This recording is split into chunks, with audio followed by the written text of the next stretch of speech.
When the HOA tore down my creek barrier, they said it was unauthorized construction. They said it spoiled the neighborhood view. They laughed when I warned them what that barrier was actually keeping out. But nature doesn't follow HOA rules. And a few nights later, a 9-foot alligator slithered right out of that swollen creek and into their community pool. People screamed. The news showed up, and suddenly I wasn't the crazy one anymore. This is the true story of how a quiet homeowner stood alone against a powerful HOA and how nature backed him up. Stay to the end because justice comes in the most unexpected form. When I pulled into the driveway that Thursday afternoon, I knew something was wrong before I even opened the truck door. The wind carried the wrong kind of silence, too still, too stripped. It wasn't until I rounded the side of the house, boots crunching the edge of the dry leaves, that my heart sank straight into my stomach. My creek barrier was gone. All of it. Vanished. Ripped out like it had never existed save for the bent rebar rods poking up like broken bones, and the half-buried orange plastic flag waving arrogantly in the mud, HOA notice of enforcement. I stood there in shock, keys still in hand, mouth open to nothing. That barrier wasn't just a wooden fence. It was protection. I had built it myself with composite panels and steel mesh reinforced by sandbags and fitted to the bend in the creek after a gator sighting 2 summers ago. It was overkill to some maybe, but not to me. Not when you've seen a 6.5-foot reptile sunning itself on your lawn like it paid rent. I remember pressing my hand to the post that had been closest to the water line. It had been torn out so violently that clumps of earth still clung to the base. The muddy trail left behind bare soil, exposed roots, the whole bank destabilized, felt like someone had kicked me in the gut. Who authorized this? I muttered out loud, though I already knew. The flag had the seal of the Oak Glen HOA in the corner. It wasn't until I went through the mail stacked on the porch that I found the violation slip dated 2 days earlier. According to the notice, my barrier was a non-compliant structure obstructing communal drainage flow and had been removed per authority under Article 4, Section 8 of the HOA Charter. Communal drainage flow, that's what they were calling the creek now. I clenched the paper so hard, my knuckles turned white. They hadn't even waited for me to return. They hadn't held a hearing. They acted fast and underhanded while I was in the city for a VA appointment. And that wasn't an accident.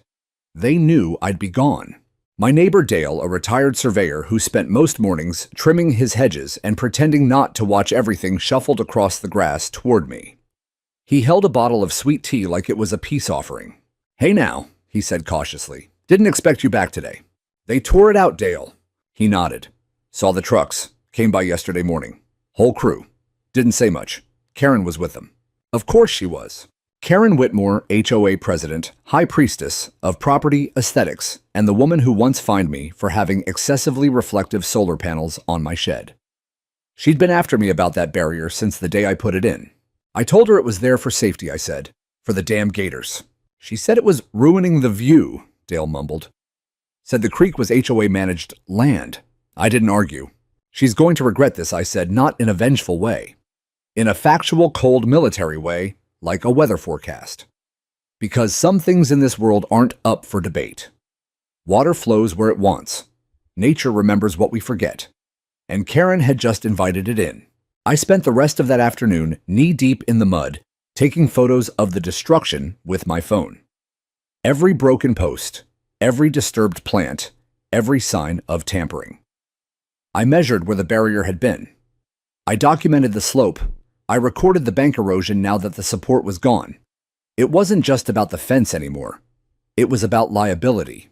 And if anything happened from here forward, someone needed to be accountable. The sun was starting to dip below the cypress trees when I stepped inside to clean up. My boots were soaked pants, stained to the knees, palms raw from digging. But the anger didn't fade. It sharpened. I pulled out the HOA bylaws, from the drawer the ones I had annotated with tabs and highlighter back when they fined me for my rain barrels.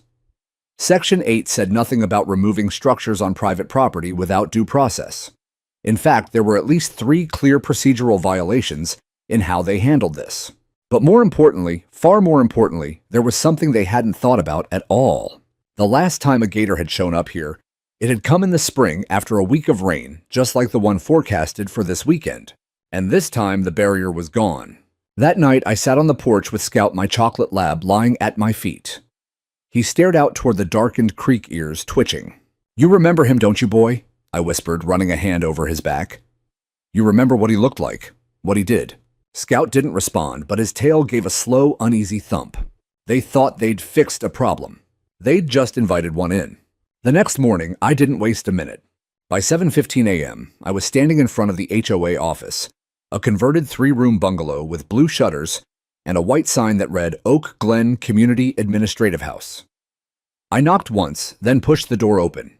I could already hear her voice before I even stepped inside. "Oh no, he's here," Karen muttered under her breath.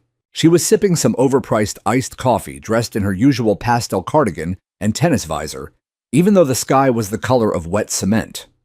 She didn't look surprised to see me, just irritated like I was a mosquito that had wandered into her kitchen. "Good morning," I said, keeping my voice level. "I'm here about the barrier."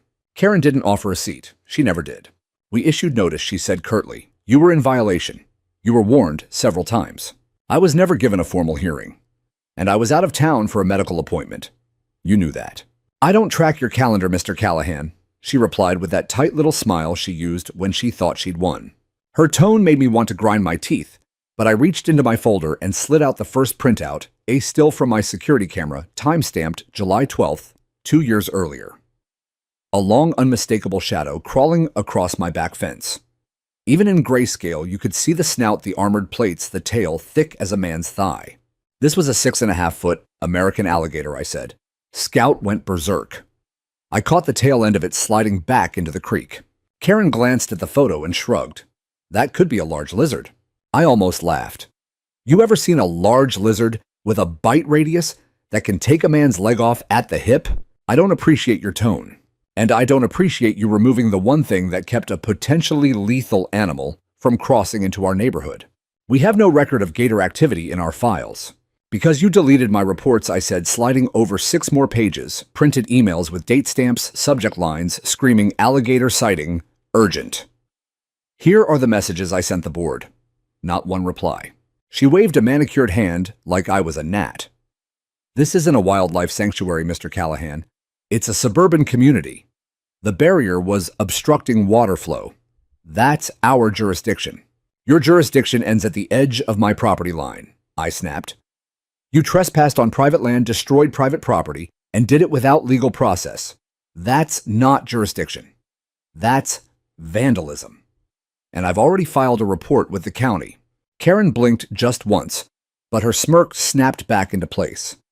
"The board has legal counsel. You can take it up with them." "Oh, I will," I said, gathering my papers. "But when the rains come this weekend and something crawls up that creek, don't say I didn't warn you. You're playing chicken with nature, and nature doesn't lose." I walked out before I said something that would land me in a cell. By mid-afternoon, the sky had turned the color of a fresh bruise. The forecast called for 3 solid days of rain, the kind that turns North Ridge runoff into a fire hose. The creek behind my house was usually a lazy trickle in summer, but in storms it became a funnel sucking water, and everything riding it straight through my yard, then east toward the HOA's precious communal park clubhouse and their sparkling blue pool. That night I sat in the kitchen under a single yellow bulb, rereading the HOA bylaws while Scout dozed on the tile. 22 years in the Army Corps of Engineers had taught me how to read a regulation cold. The language was crystal clear. My barrier sat entirely on my land. There was no clause granting the HOA authority to remove physical structures without court order unless they posed imminent danger. And the only imminent danger right now was whatever lived in that water, not the fence that had kept it out. The next day, I prepared like I was packing for a deployment. I called the Regional Florida Fish and Wildlife Conservation Commission office and left a detailed voicemail attaching the same photos I'd shown Karen, plus rainfall projections and creek elevation charts. I CC'd County Environmental Services. If they wanted to ignore the problem, they'd have to do it in writing. Then I stepped out onto the back deck and watched the water start to creep higher across the dark soil. The air had that thick electric weight you learn to recognize after years of watching nature answer human arrogance. Late that night, around 2:00 a.m., Scout went rigid by the back door. He didn't bark, just growled low and steady, The kind of sound that raises every hair on your arms. I grabbed the flashlight and moved outside Boots, silent on the wet boards. The creek was roaring now, swollen and chocolate-brown debris, spinning like shrapnel. I swept the beam across the bank where the barrier used to stand. 2 eyes, low, reflective, unblinking. They hovered just above the surface, ancient and patient.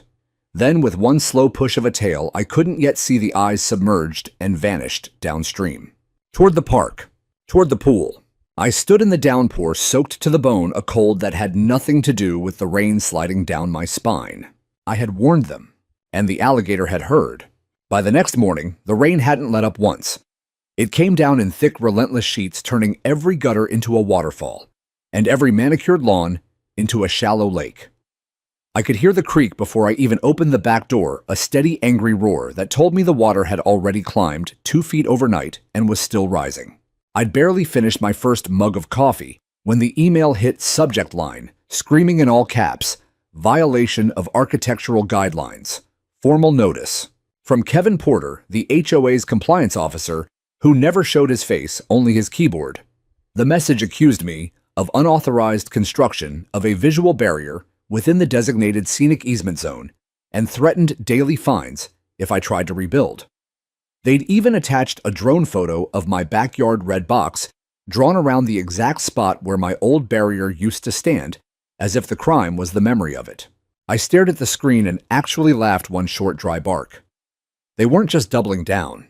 They were gaslighting me while the sky tried to drown us. 10 minutes later, my phone rang, private number. "Mr. Callahan, Officer, Boone County Code Enforcement. Got a complaint from your HOA about potential unauthorized construction near protected watershed land. Need to swing by today and verify." The burn in my chest flared white hot. "Come on over," I told him. "I'll put fresh coffee on, and I'll have a whole library ready for you." Officer Boone showed up an hour later in a county windbreaker clipboard under one arm, looking like a man who'd rather be anywhere else. The rain had eased into a cold mist, but the creek was louder than ever, a brown freight train chewing at the banks. I walked him straight down the slope. "This is where the barrier stood," I said, gesturing at the torn earth. "Composite panels, steel mesh, bottom, flood-compliant height. No concrete footings, all removable. Installed strictly for wildlife deterrence. Permits," he asked, already knowing the answer. "None required for soft barrier systems on private property, County Code 18B subsection 3. I triple-checked before I drove the first stake. He nodded, scribbling, and they removed it. Without notice, without consent, while I was at a VA appointment. Left the bank completely exposed right before a 3-day deluge. Boone looked at the churning water and whistled low. "You got photos of the gator that started all this." I handed him my tablet. The 2-year-old security clip played the long, dark shape gliding across the grass. Scout losing his mind behind the glass door, the slow, deliberate slide back into the creek. Boone watched in silence, then glanced at the empty bank again. "I can't touch HOA politics," he said, "but I'm filing a notice of potential public safety liability with environmental. This water doesn't negotiate." He spent another 20 minutes taking his own photos and GPS points, rain dripping off the brim of his hat. When he left, he shook my hand like he meant it. At 4:00 p.m., sharp Karen arrived. Not alone, of course. She brought Rick, the ex-dentist, and Dana, the judge's wife, secretary, both clutching clipboards like riot shields. They planted themselves on my front walk in matching rain jackets that probably cost more than my monthly mortgage. "Mr. Callahan," Karen began, voice already edged with victory. "We understand you've been contacting county offices." "That's correct," I said. "Because you destroyed a legal safety structure on private property." "The structure was built without HOA approval," she fired back. "It violated visual cohesion." "It violated nothing except your landscaping fantasy," I said. "That barrier kept a 6-foot predator from strolling into the community. You want to explain to a jury why aesthetics trumped a child's safety." Rick gave his practiced scoff. "Hyperbole doesn't strengthen your position. Tell that to the family 2 counties over whose kid lost 3 fingers in a neighborhood pool last month," I said. "Same creek system, same storm pattern, same kind of arrogance." Karen stepped forward, chin high. "Rebuild that fence, and the fines start at $500 a day. Escalate this further, and you'll be in breach of the CC&Rs you signed when you bought this house." I met her stare calm and flat. "Then fine me," I said. "I'll see you in court." And I'll bring the alligator footage, the weather reports, the county inspector, and every ignored email. Hope you've got a good dentist, Rick, because the discovery phase is going to pull some teeth." Dana looked away. Rick's smirk faltered. Karen opened her mouth, closed it, then spun on her heel. The three of them marched back to their SUVs without another word. I shut the door. Scout growled once from the hallway, low and satisfied. They weren't backing down. Neither was the creek, and neither was I. I knew I had to play this smart. The HOA wasn't going to fold to anger or emotion. They'd only dig in deeper, especially with Karen running point. So I spent the rest of that weekend building a case the way I used to build defensive positions, layer after layer, no weak flank. I pulled every document I had into a single 3-inch binder, security cam stills, and video.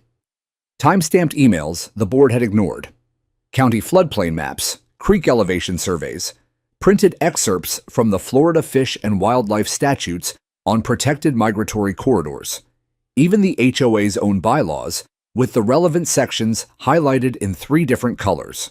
I wasn't just gathering evidence. I was making it impossible for them to pretend they hadn't been warned. The next public board meeting was Tuesday night. Normally, those meetings were wine and cheese social hours, where people argued about mailbox colors and dog poop etiquette. This time, I was item 5C on the agenda. I walked in 15 minutes early, wearing a collared shirt and boots still caked with creek mud. No point pretending I was anything other than what I was. The rec hall smelled like lemon polish and desperation. Karen sat at the head table in a pale pink blazer like she was presiding over a country club. Rick and Dana flanked her, sipping from stainless steel tumblers. 30 or so residents filled the folding chairs, most of them retirees, who normally came for the cookies. When Karen reached item 5C, she read it like a parking ticket resident complaint regarding creek obstruction and HOA action. I stood binder in hand. For the record, I began voice calm, but carrying to the back row, I'm not here to start a fight. I'm here because this board removed a safety structure from private property without due process, and I want the risk put on the official record before someone gets hurt. A few heads turned. Karen sighed theatrically. "Mr. Callahan, the board has already reviewed this matter. You received multiple notices, which I answered with documentation explaining the wildlife threat I cut in." I opened the binder and held up the first large color print, the gator from 2 summers ago, jaws half open, crossing my lawn in broad daylight. This animal was on my property July 12th, 2 years ago. I reported it to this board. No response. So I built a barrier that met every county code and obstructed exactly 0 drainage. I flipped pages like a courtroom exhibit. Here are county floodplain maps showing this creek as a known alligator corridor. Here are 6 emails I sent this board with photos and GPS coordinates. Not one reply. And here I held up the removal notice. Is the order you executed while I was at a VA appointment without hearing, without consent, and 48 hours before a named tropical disturbance. The room had gone quiet enough to hear the air conditioning hum. Karen tried to interrupt. I simply raised my volume a notch the way you do when you've briefed colonels who thought they knew better. The removal of that barrier directly increased the likelihood of wildlife entering common areas. That is now a foreseeable hazard created by this board's actions. Someone in the front row whispered, "Is that real?" A woman 2 rows back spoke up loud enough for everyone. "I remember that video. He posted it on Nextdoor. That thing was huge." Karen chopped the air with her hand. "Mr. Callahan, we cannot grant individual exceptions for every perceived danger. If we allow one resident to build creek fences, the whole neighborhood will look like a prison yard." "This isn't perceived," I said. "It's documented. And the only thing that fence imprisoned was a predator that now has a free highway straight to the clubhouse pool." Rick gave his dentist chuckle, the one that used to make patients pay for root canals they didn't need. I turned to him slowly. "You find children losing limbs funny, Rick." His face went the color of wet cement. Karen jumped in. "This discussion is closed. The board stands by its decision. Any further appeal must go through legal counsel." I closed the binder with a deliberate snap. "Understood," I said. "You've made your position clear. I'll escalate accordingly." I sat down. A few residents avoided my eyes, but others didn't. An older gentleman in the back row gave me a small nod. The woman in the blue scarf looked genuinely scared. Karen moved on to the next item like I'd never spoken, but I had. And the storm hadn't even hit peak intensity yet. When I got home, I filed my first formal complaint with the county ombudsman, attaching the entire binder as PDFs. I CC'd the legal division of the Florida Fish and Wildlife Commission. Then I called Clarissa Yu, an old Army buddy turned property rights attorney who eats HOAs for breakfast. She promised to review everything over the weekend. After that, I sat on the dark porch with Scout rain drumming on the tin roof like distant artillery. Law moves slow. Nature doesn't. And something out there in the black water was already moving. The rain didn't stop. By Friday morning, it had been hammering the roof for 4 straight days. Thunder circled the county like a slow-moving patrol that refused to stand down. My gutters were overflowing. The backyard had become a shallow lake, and the creek behind the house was no longer a creek. It was a brown churning serpent that swallowed whole sections of bank every hour. I stood under the porch awning with a thermos of coffee gone cold, Scout pressed against my leg. The air smelled of wet earth, rotting leaves, and something older, something that had been waiting under the surface for a very long time. I watched the water race past the raw scar where my barrier used to stand, dragging branches, lawn chairs, and bright scraps of someone's pool float downstream like trophies. Without the mesh and sandbags, the embankment was collapsing inward in real time. Whole slabs of yard slid away with wet sucking sounds. The last natural speed bump between the creek and the lower end of Oak Glen was gone. I knew exactly where that water and everything riding it was headed. 85 yards past my property line, the creek hooked east, cut under a pedestrian bridge, and spilled into the manicured common area behind the clubhouse, bocce courts, jogging trail, garden patio, and the crown jewel, the resort-style pool Karen loved to Instagram every Saturday during sunset sip and swim. Around noon, I waded into the knee-high grass along the bank and set up my old trail camera, the same beat-up unit I'd used years ago to catch raccoons raiding the compost. I lashed it to the half-rotted stump of a cypress and aimed it down the only clear path from the creek bed to the utility corridor that fed straight into HOA land. Then I strung a single line of cheap chicken wire not to stop anything, just to rattle if something big decided to cross. Scout sniffed the mud ears pinned, then looked back at me with that flat, serious stare he saved for things he didn't like. "I know, boy," I muttered, scratching behind his ears. "I smell it too." That night, the wind came in hard, driving the rain sideways. I couldn't sleep. Every branch scraping the siding sounded like claws. Every creak of the house made me reach for the flashlight. I wasn't scared of the dark. I'd slept in worse places with worse company. But this was different. This was the low patient dread of inevitability. At 3:11 a.m., the phone buzzed on the nightstand motion alert from the trail cam. I sat bolt upright, heart already in my throat, and opened the app. At first, it was just gray static and water droplets streaking the lens. Then the picture steadied. A shape moved across the frame, long, low, deliberate. No raccoon, no otter. This thing filled the screen edge to edge. I paused the video, zoomed, and felt the air leave my lungs. Night vision green turned the armored hide the color of old jade, but the outline was unmistakable broad skull, ridged back tail, thick as a telephone pole. This wasn't the 6.5-footer from 2 years ago. This one was bigger, a lot bigger. 9 feet, maybe pushing 10.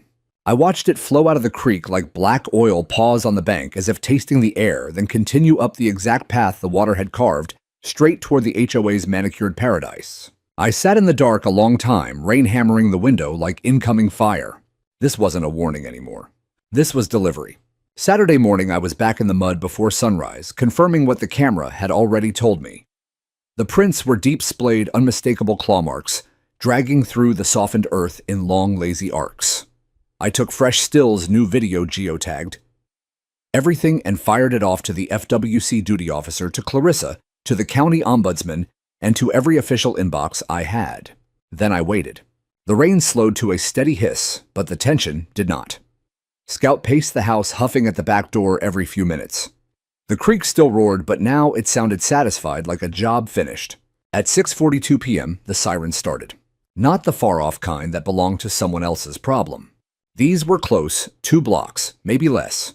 Multiple units' lights strobing against the wet trees visible from my front porch. 30 seconds later, the neighborhood group chat detonated. MG. There's something in the pool. Police at the clubhouse. Is that a gator? Call 911 again. Karen is screaming. I stood on the porch in the drizzle, hands in my pockets, watching red and blue lights paint the clouds. I didn't smile. I didn't pump my fist. I just watched the consequences roll in like floodwater, slow, unstoppable, and 100% on time. By the time I clipped Scout's leash and walked the 2 blocks to the clubhouse, the scene looked like a war zone perimeter lit for television. 2 sheriff's cruisers, 1 animal control truck, a fire rescue SUV, and a growing ring of yellow tape blocked the main gate. Blue and red lights ricocheted off every wet surface, turning the rain into strobe-lit confetti. Behind the tape, 30, maybe 40 residents stood in bathrobes and rain jackets, phones up, mouths open. Some were laughing the nervous laugh of people who couldn't decide if this was real life or a prank. I stayed back near the hedgerow, Scout sitting alert at my heel. From there, I had a clean sight line to the pool deck. Deck chairs were scattered like battlefield debris. Umbrellas lay snapped and twisted. The pool itself glowed an eerie turquoise under the floodlights, and something massive moved just beneath the surface, slow and deliberate. Then it broke water. The crowd inhaled as one. A thick snout rose, first nostrils flaring, followed by a ridged back that seemed to keep coming and coming. 9+ feet of armored muscle coasted across the pool like a submarine that had decided to surface in the wrong ocean. It rolled once lazily, jaws parting just enough to show rows of yellowed teeth the length of my fingers. A woman near the tape, one of Karen's regular yoga class acolytes, shrieked and stumbled backward, her designer rain boots sinking into the mud. Someone else yelled, "Don't splash, you'll agitate it," while another voice wailed, "My kid was in that water an hour ago." The irony tasted metallic on my tongue. I spotted Karen off to the side, standing under the porte-cochere, in a windbreaker 2 shades too bright for the occasion. Her face was the color of printer paper arms, wrapped so tight around herself I thought the seams might split. Rick hovered nearby, whispering urgently, but she didn't answer. She just stared at the gator like it was a personal betrayal. The wildlife officers moved in, calm, practiced, almost bored. The lead officer, broad-shouldered with a graying mustache, carried a long noose pole. His partner followed with a tranquilizer rifle slung easy. They worked the edge of the pool like it was just another Saturday overtime call. "Cold water's got him sluggish," one of the firemen muttered to a deputy. I recognized the voice, Tony Mendez, the same guy who'd patched up a neighbor kid after a bike wreck last summer. He saw me and lifted his chin. "Callahan, thought you had that creek locked down." I did, I said loud enough for the nearest cluster of residents to hear. Until the HOA decided they knew better than a 22-year Army engineer and the Florida Fish and Wildlife Commission. Tony's eyebrows went up. He didn't say anything else, just turned back to the pool. Karen finally noticed me. Her eyes locked on mine across the chaos. For a second, something raw flickered across her face, shame maybe, or the first honest fear she'd felt in years. She opened her mouth, closed it, then looked away. The noose slipped over the gator's upper jaw with a soft click. The second officer raised the rifle. A sharp hiss of compressed air, the dart buried itself just behind the front leg. The animal jerked once violently, sending a sheet of chlorinated water over the coping that soaked half the spectators. Screams. Curses, phones dropped. Then the great tail slowed. The body settled and the pool went still except for the gentle slosh of displaced water. Silence fell so complete you could hear the drip from the diving board. Then the questions started overlapping, frantic. How the hell did it get in here? Did someone leave the pedestrian gate open? Isn't there supposed to be a fence back there? Whose job was drainage maintenance? Karen cleared her throat, the sound brittle. "The HOA believes the animal entered from the creek along the eastern perimeter," she announced, voice cracking on the last word. "We are cooperating fully with authorities to ensure this never happens again." I'd heard enough. I stepped forward, not yelling, just speaking at normal volume in the sudden quiet. Every head swiveled. "Would have happened 2 years ago," I said, "if my barrier was still standing. The one this board ordered torn out last week. The one I begged you to leave in place because of this exact scenario." Karen turned slowly like she was moving through molasses. "That barrier was non-compliant," she started. "That barrier was the only thing between this pool and a 9-foot apex predator I cut in. You chose curb appeal over common sense. Congratulations. The internet's about to make you famous. As if on cue, headlights swept the entrance. 2 news vans rolled up satellite masts already rising. A reporter in a bright red raincoat was live streaming before she even killed the engine. Karen's face collapsed. She spun and walked stiff-legged toward her Lexus heels, splashing through puddles, got in and slammed the door so hard the window rattled.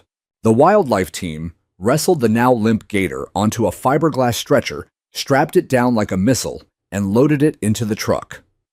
Tail flopped once, twice, then stilled. The truck pulled away, taillights disappearing into the rain. I looked back at the pool, now empty except for a thin red smear where the dart had gone in, and a single floating pool noodle that looked absurdly cheerful. Scout leaned against my leg, warm and solid. Consequences had arrived, and they were just getting started. That night, the video went nuclear.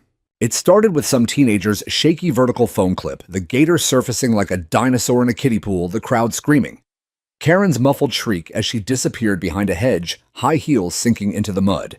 Caption: Gator in the HOA pool. Florida man tried to warn them. By the time I sat down on the porch swing with Scout's head on my boot, the clip was already at 300,000 views and climbing like a rocket. Within an hour, the local NBC affiliate had it, then the cable news late-night roundup. By midnight, the headline was everywhere. Florida man begged HOA to leave Gator fence. They laughed. Then this happened. They freeze-framed the exact moment the Gator's head broke the surface, with the Oak Glen HOA sign perfectly visible in the background. You couldn't buy that kind of framing. The comments were brutal and beautiful. HOA would rather a toddler become lunch than ruin the aesthetic. Give this man his fence back and a parade. Karen versus actual dragon. Dragon wins. Florida HOA speedrun, any percent common sense. I didn't post anything myself. I didn't need to. The internet did the work for me. Clarissa called at 12:47 a.m. Turn on your TV, she said without saying hello. I flipped to Channel 9. They were running my 2-year-old security cam still side by side with tonight's pool footage. The anchor actually used the phrase, preventable nightmare. You officially have a case that could make law school textbooks, Clarissa said. They ignored documented warnings, removed a lawful safety structure, and created a direct path for a protected species into a public recreational area. That's negligence trespass and probable reckless endangerment. And it's all on video. I don't want their money, I told her. I want my land left alone. You're about to get both, she said. They're going to beg to settle once the class action parents get organized. Sleep while you can. I didn't sleep. I sat on the porch until the rain finally thinned to mist and watched the view counter tick past 2 million. By sunrise Sunday, my phone was a battlefield of notifications.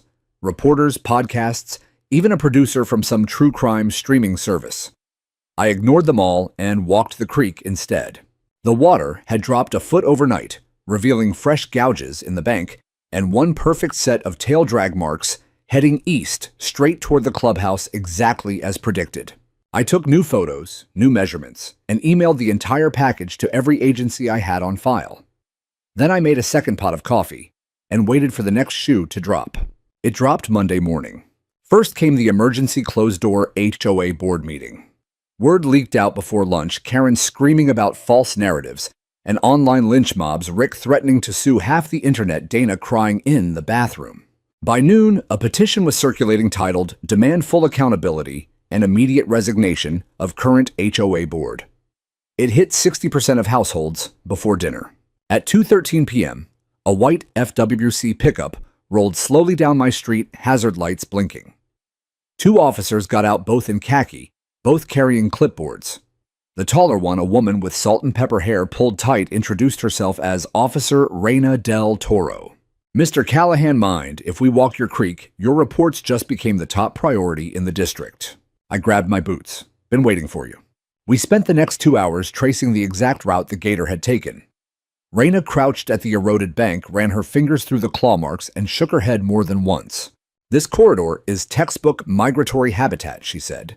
Removing a barrier without state consultation is not just stupid, it's illegal. Her partner Sykes was already taking soil samples and GPS points. When we reached the spot where my old fence line used to be, Reina looked me dead in the eye.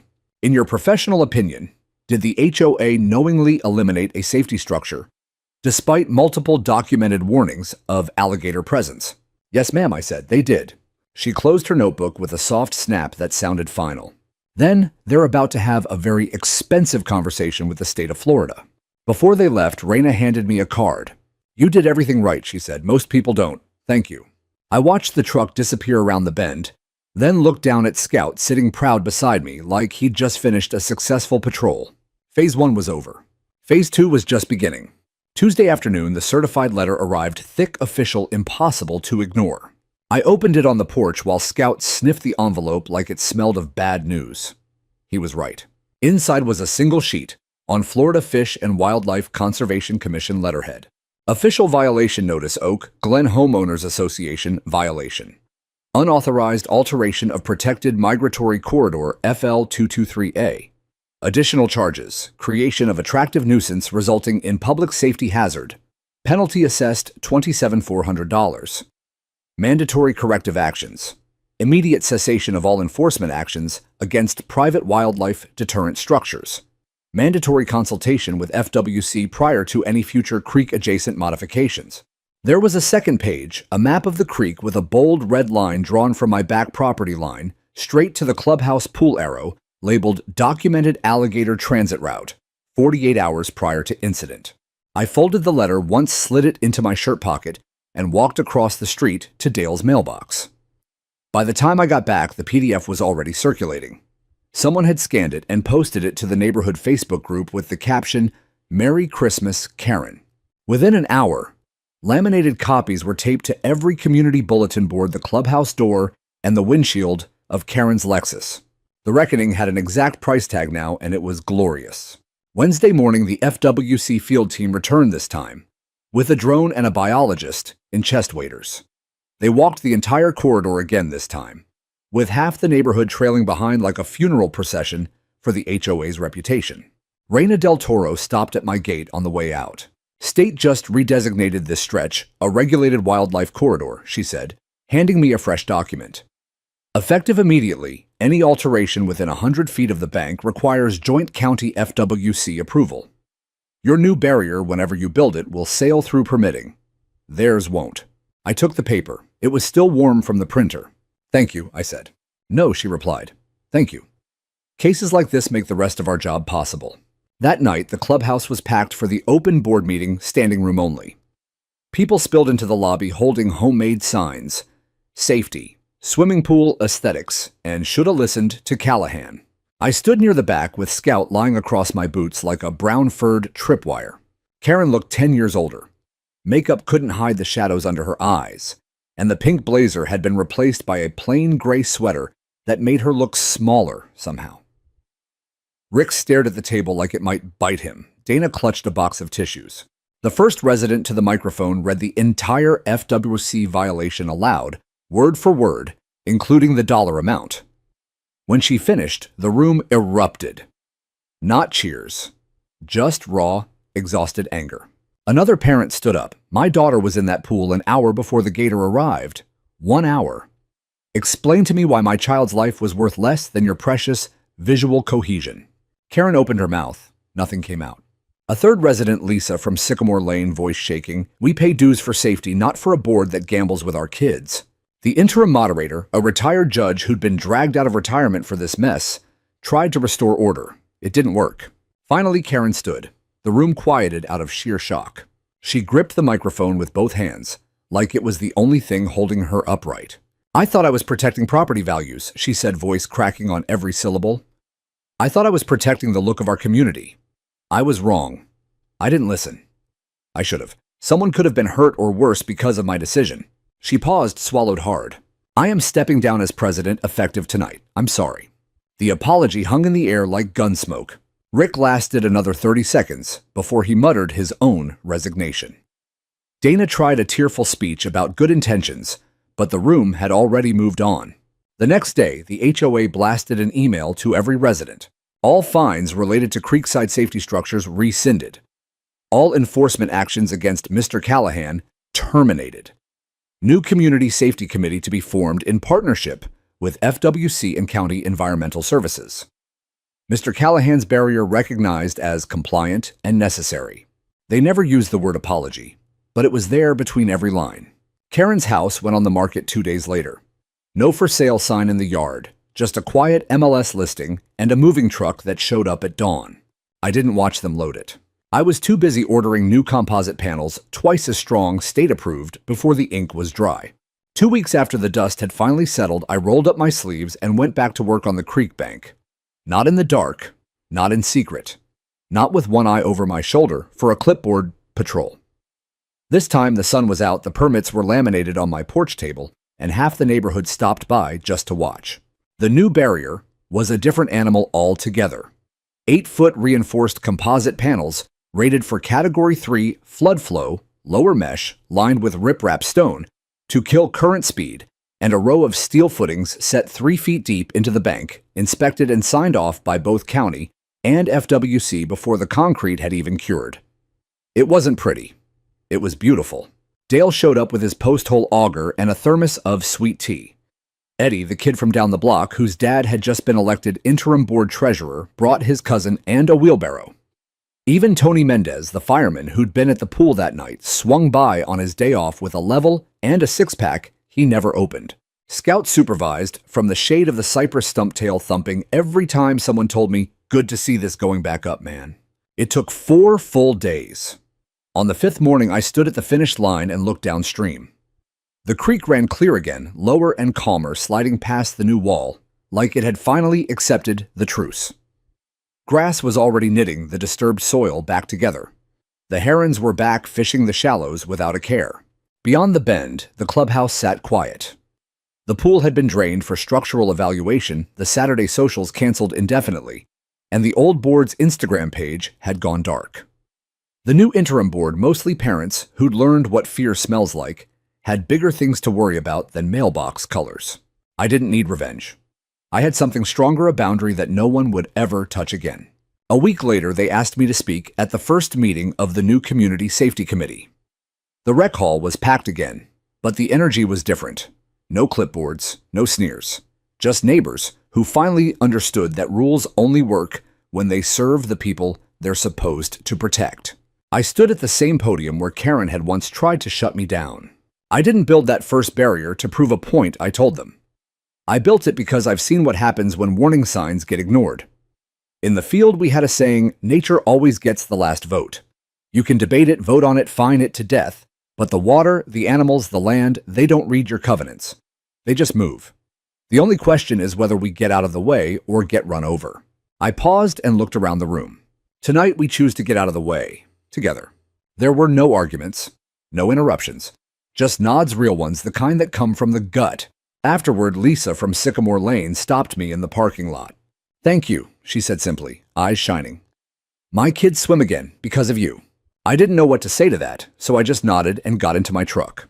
Later that month, the HOA formally adopted the Creek Safety and Barrier Policy. It was 12 pages long, written with FWC input, and the first line read, "Resident safety and ecological balance shall take absolute precedence over aesthetic considerations." It wasn't poetry, it was law. Karen's house sold in 9 days. The moving trucks came and went. Nobody waved goodbye. One afternoon in early spring, I found an envelope in my mailbox.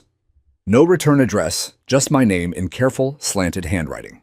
Inside was a single photograph, the gator on the rescue sled, the night it was pulled from the pool jaws.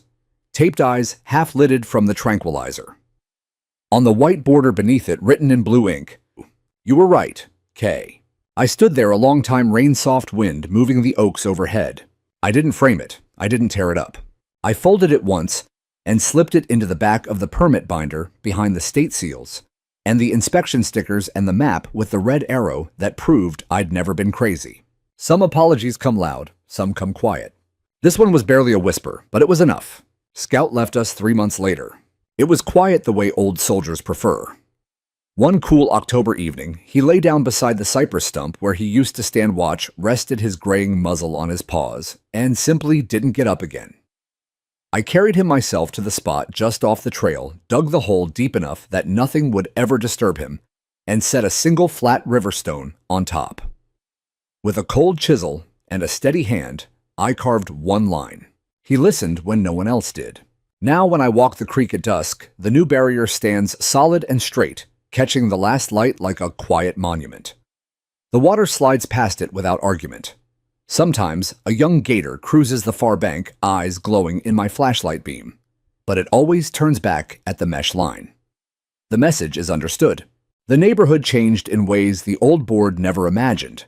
Kids ride their bikes past my house and wave. Dale still brings blueberry scones every other Sunday and pretends it's because he baked too many. Eddie, now a senior, stops by to borrow tools and calls me sir, even though I keep telling him to knock it off. The new HOA board, mostly parents who remember the night the pool turned into a dragon's lair, actually asks my opinion before they vote on anything creek-related. I never wanted the job, but I took a seat on the safety committee anyway. Some fights you don't walk away from until the next generation knows how to hold the line. One evening in late spring, I was tightening the last panel bolts when a white state truck pulled up. Officer Reina Del Toro stepped out with a flat package under her arm. "Got something for you," she said, no preamble. She handed it over. Heavy linen paper official seal framed behind glass. In recognition of civil responsibility and ecological vigilance, presented to Mr. Thomas Callahan for protecting Florida's wildlife corridors and advocating for community safety, Florida Fish and Wildlife Conservation Commission. I stared at it longer than I meant to. "Hang it wherever you want," Reina said. "But the guys in Tallahassee thought you earned it." I hung it in the garage right above the workbench next to the folded photograph with the blue ink. You were right. Kay tucked in the frame's corner like a bookmark no one else will ever see. Some nights I sit on the porch with a fresh mug of coffee gone cold, listening to the creek talk to itself. The air smells clean again, pine and wet earth and distant rain that never quite arrives. Fireflies drift over the water like slow green tracers. The barrier stands dark and certain between me and whatever moves beneath the surface. I don't dream about things crawling out of the water anymore. I dream of stillness, of a chocolate lab lying at my feet, ears pricked to a danger that never comes, of a line drawn in the mud that finally taught a neighborhood the difference between control and respect. And every time the creek rises, I walk the line at dawn, hand on the top rail, feeling the cool composite under my palm. And I whisper the same thing to the current, to the cypress, to the ghosts that still patrol with me. This far, no farther. The wild listens. So do I.